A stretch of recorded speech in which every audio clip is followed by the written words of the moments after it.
Epidemiologi dari virus rubella.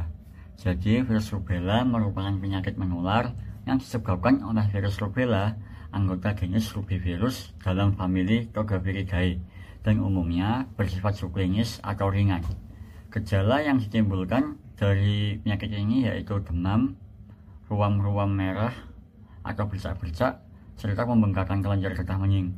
Penularan terjadi melalui droplet pernapasan yang berasal dari sekresi lendir hidung atau tenggorokan orang yang terinfeksi dengan masa inkubasi 14 hingga 21 hari. Infeksi pada anak-anak seringkali ringan dan sembuh tanpa komplikasi. Namun, pada wanita hamil, terutama pada trimester pertama, infeksi dapat menyebabkan virus masuk ke aliran darah dan menginfeksi janin, yang berisiko menimbulkan komplikasi serius seperti kematian janin atau cacat lahir yang dikenal sebagai sindrom rubella kongenital. Pada era pravaksinasi, puncak insiden rubella terjadi pada anak-anak usia 5 hingga 9 tahun, dengan peningkatan kasus pada akhir musim dingin hingga awal musim semi, meskipun kasus sporadis dapat muncul sepanjang tahun di daerah beriklim sedang. Setelah penerapan vaksinasi secara luas di Amerika Serikat, kasus rubella menurun drastis dan kini sebagian besar merupakan kasus impor dari negara-negara endemis. Morfologi dari virus rubella. Jadi, virus rubella ini merupakan virus RNA tunggal atau single stranded RNA yang memiliki bentuk bulat dengan ukuran diameter yang bervariasi antara 57 hingga 86 nanometer. Nah, yang unik dari virus ini, jadi pada permukaannya terdapat tonjolan seperti paku atau yang kini dikenal dengan spike yang mengandung hemaglutinin, di mana hemaglutinin ini adalah protein yang membantu virus menempel pada sel inang untuk memulai tahap infeksi.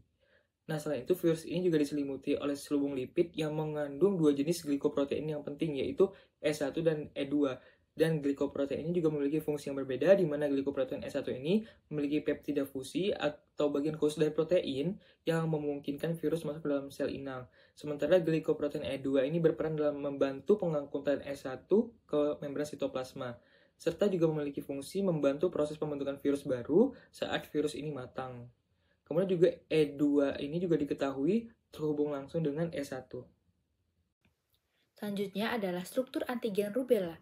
Terdapat 3 protein struktural utama yang bersifat antigenik pada virus rubella. Yang pertama ada protein E1 yang merupakan glikoprotein envelope utama yang terletak di permukaan virus. Fungsinya penting dalam proses pengikatan virus ke reseptor sel inang dan fusi membran yang memungkinkan virus masuk ke dalam sel. Nah, protein E1 ini sangat imunogenik, artinya dapat memicu respons kekebalan tubuh yang kuat dan menjadi target utama antibodi netralisasi. Oleh karena itu, E1 menjadi komponen penting dalam vaksin rubella. Kemudian yang kedua ada protein E2, yang juga merupakan glikoprotein envelope yang terletak di permukaan virus berdampingan dengan E1. Nah, protein ini berfungsi sebagai pendukung aktivitas E1 dan membantu stabilisasi struktur envelope virus. Nah, meskipun imunogeniknya tidak sekuat E1, tapi E2 tetap memiliki peran antigenik. Kemudian yang ketiga ada protein C atau kapsid. Nah, protein ini menyusun bagian dalam virus dan membungkus genom RNA. Fungsinya adalah melindungi materi genetik virus dan membantu dalam perakitan partikel virus baru. Protein ini kurang antigenik dibandingkan E1 dan E2, namun tetap penting secara struktural. Kita masuk pada karakteristik dari pertumbuhan kultur rubella virus. Dalam konteks laboratorium, rubella virus tidak mudah tumbuh secara in vivo seperti beberapa virus lainnya, tapi dapat dikulturkan secara efektif dengan menggunakan teknik kultur sel tertentu, seperti dari jenis sel yang digunakan. Untuk RK13 dapat digunakan pada sel ginjal kelinci, BHK21 pada sel ginjal hamster bayi, Verocells pada sel ginjal monyet Afrika, WI38 dan MRC5 pada fibroblast paru manusia. Sel-sel tersebut mendukung replikasi virus karena memiliki reseptor permukaan yang sesuai untuk pengikatan rubella virus, serta menyediakan lingkungan intraseluler yang mendukung transkripsi dan translasi dari genom virus. rubella virus menunjukkan pertumbuhan optimal pada suhu 35 derajat Celcius. Meskipun inkubasi pada suhu 35 hingga 30 derajat Celcius tetap memungkinkan untuk replikasi virus. Lingkungan kultur harus bebas kontaminasi dan mengandung medium yang kaya nutrien, seperti medium essential eagle, atau DMEM, yang ditambah serum fetal bovin, FBS, sekitar 2 hingga 10%.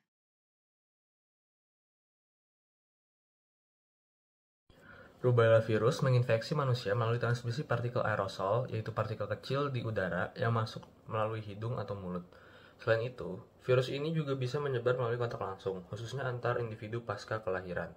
Ketika partikel virus terhirup dan mencapai sel inang, virus akan mulai melakukan replikasi di bagian nasofaring.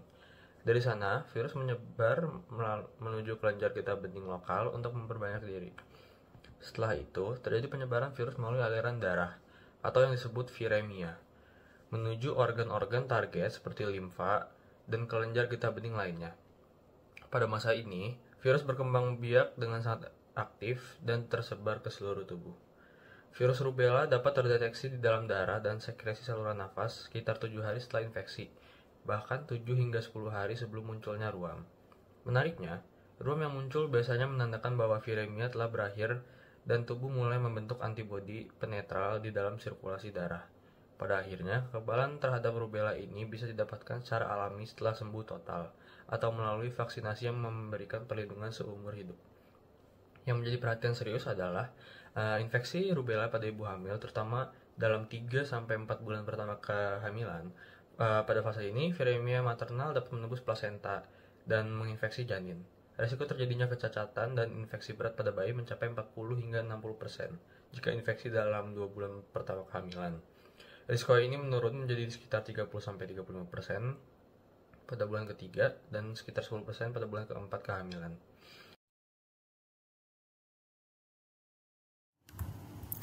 Nah, sekarang kita bakal masuk ke sekilas mengenai penyakit yang disebabkan oleh virus rubella ini. Virus rubella ini merupakan penyakit yang sebenarnya bersifat asimptomatis, tetapi dia dapat menyebabkan berbagai manifestasi klinis. Nah, yang pertama itu ada gangguan pendengaran tipe neurosensoris, di mana gangguan ini terjadi pada biasanya kehamilan 8 minggu atau trimester 1. Nah, terus dapat menyebabkan masalah di berbagai organ juga, contohnya di mata dapat menyebabkan katarak, selain itu dia dapat juga menyebabkan glaukoma, yaitu meningkatkan tekanan dalam bola mata sehingga dapat merusak saraf optik.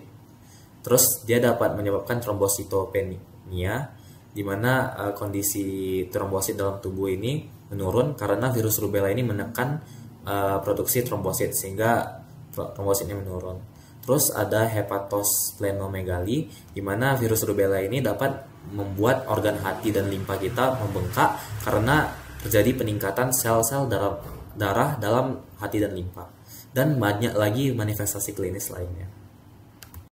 Nah, sekarang kita masuk ke diagnosis. Ini terdapat alur diagnosis yang saya ketemukan, di mana kita dapat mengklasifikasi kasus rubella ini dengan kasus terkonfirmasi, confirm, atau kasus probable, atau yang kemungkinan. Nah, terus untuk pertama, diagnosis berdasarkan deteksi virus atau antibody. Nah, jika ada deteksi virus rubella, misalnya lewat RT-PCR, culture, atau sequencing, maka dia merupakan kasus yang terkonfirmasi. Selain itu juga, jika ada kenaikan signifikan terhadap antibody IgG-nya itu, maka dia terkonfirmasi. Namun, jika hanya ada hasil IgM yang positif, ini dapat didukung oleh misalnya pemeriksaan IgG aviditas rendah, atau dengan melihat apakah dia terdapat kontak dengan kasus CRS atau congenital rubella syndrome atau rubella, maka dia merupakan kasus confirm atau terkonfirmasi. Sebab itu, jika hanya ada gejala klinis tanpa diagnosis alternatif disertai dengan hasil IgM positif, nah, jika tidak ada bukti kekebalan dan ada riwayat perjalanan internasional 23 hari sebelum ruam, maka dia termasuk confirmed case. Tapi jika dia tidak ada bukti kekebalan dan tanpa riwayat perjalanan, maka dia termasuk probable case atau yang memungkinkan. Terus jika ada gejala klinis plus kontak erat dengan kasus terkonfirmasi atau dengan congenital rubella syndrome, maka dia termasuk confirmed case. Terus adanya dengan tanpa laboratorium dengan misalnya gejala klinis tanpa diagnosis alternatif, tambah dengan kontak erat dengan kasus konfirmasi atau dengan CRS tadi, makanya termasuk confirmed case. Atau dengan ibu melahirkan anak dengan congenital rubella syndrome, maka dia termasuk confirmed case. Terus, baik, selanjutnya bagaimana sih terapi atau pengobatan yang dapat dilakukan untuk infeksi rubella virus ini? Nah, yang pertama-tama kita harus mengetahui bahwa rubella virus ini disebabkan oleh virus RNA dari genus rubivirus, yang dimana tidak ada obat antivirus yang khusus, namun dapat dicegah dengan pengobatan secara suportif, yang dimana terapi suportif ini merupakan pengobatan dengan mengatasi gejala tersebut, namun tidak membunuh virus tersebut. Yang dimana terapi suportif ini dapat dilakukan dengan pemberian paracetamol atau ibuprofen sebagai antipiretik, kemudian memastikan cairan dalam tubuh itu dapat tercukupi dengan maksimal dan melakukan istirahat yang cukup. Kemudian apabila terjadi nyeri pada sendi, dapat melakukan kompres hangat ataupun dingin. Nah, kemudian apabila terjadi komplikasi pada infeksi rubella ini, dapat dilakukan dengan operasi mata apabila terjadi katarak atau kelainan mata, kemudian dapat dilakukan dengan rehabilitasi pendengaran dan penggunaan alat bantu dengar apabila terjadi tuli, kemudian melakukan evaluasi kardiologi dan apabila memungkinkan melakukan tindakan bedah pada kelainan jantung bawaan, kemudian dapat melakukan terapi okupasi, fisioterapi, dan terapi bicara pada kelainan atau keterlambatan perkembangan, kemudian pemantauan fungsi hati dan limfa apabila terjadi pada hepatosplenomegaly.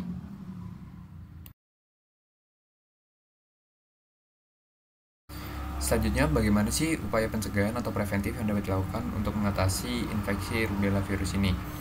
Nah, yang pertama, dengan melakukan pengendalian wabah dan melakukan edukasi kepada masyarakat.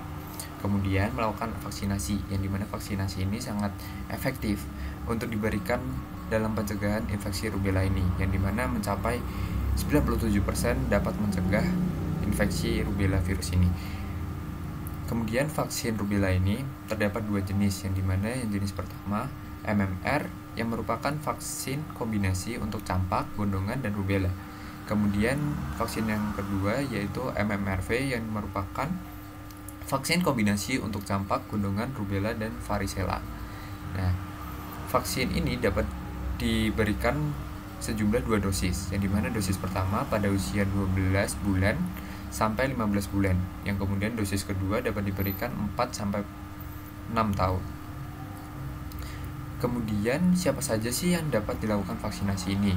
Yang pertama, anak-anak sesuai dengan jadwal imunisasi, kemudian remaja dan orang dewasa yang belum divaksin, kemudian pelajar, kemudian tenaga kesehatan, kemudian pelancong internasional, dan yang terakhir wanita usia subur sebelum kehamilan. Nah, kemudian siapa saja sih yang tidak boleh menerima vaksin ini? Yaitu yang pertama, individu dengan alergi parah terhadap komponen vaksin, kemudian wanita hamil atau yang berencana hamil pada 4 minggu ke depan, kemudian orang dengan sistem kekebalan tubuh yang lemah, kemudian individu yang baru saja menerima transfusi darah atau produk darah lainnya.